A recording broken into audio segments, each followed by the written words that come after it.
you when you kind of come up with these plans to do private security, especially in a lot of these Muslim-majority countries, because you yourself have referred to the people your men were fighting in Iraq as barbarians who crawled out of the sewer.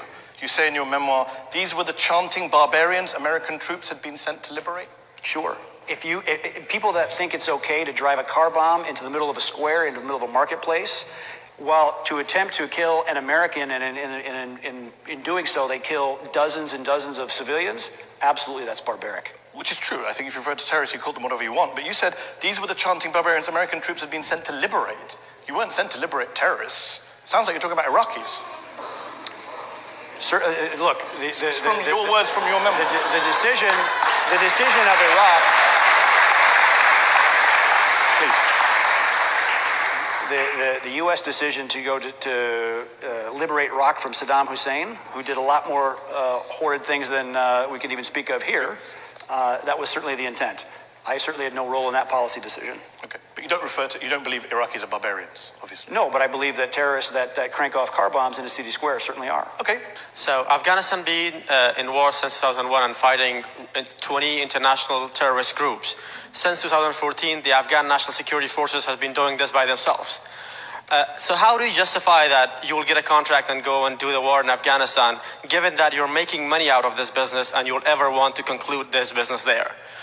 And one point, okay, please do us a favor and have a bold line between mercenaries of death and democracy, and it's totally up to the people of Afghanistan to decide who is their next president. Thank you. Can I just ask, are you Afghan yourself? Yes. And you believe that Afghans don't want? Never. More?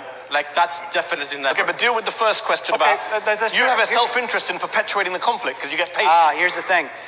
Of the $62 billion, right now the U.S. spends $5 billion supporting the Afghan security forces. $57 billion is the cost of U.S. presence there.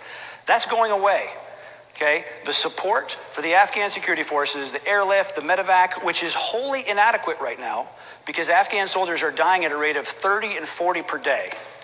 If there's not a skeletal support provided to them, Ashraf Ghani himself said the Afghan forces will collapse in less than 6 months. I say it's more like 6 weeks, okay?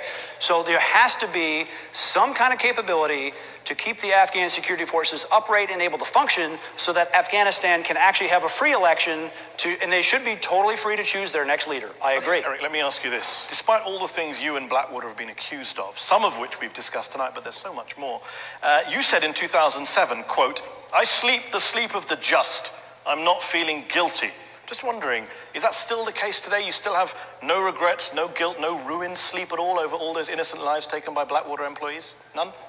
Look, the fact is the company did what it was asked to. It was asked to protect. We saved thousands and thousands of people. We saved many, many wounded U.S. soldiers well beyond the scope of the contract. Okay, we did what we were asked. Any injury, any civilian that's injured in a car crash or an accidental shot in the shooting, head, or 9-year-old children shot in the head. Correct. And since long after Blackwater was involved, 110,000 Iraqi civilians have been killed in that same conflict by ISIS, by incompetent government. So when I have George Bush on the show, I'll ask about his sleep. I'm asking about the people your guys killed. Does it keep you awake at night? We were asked to do a job, and we performed very, very well.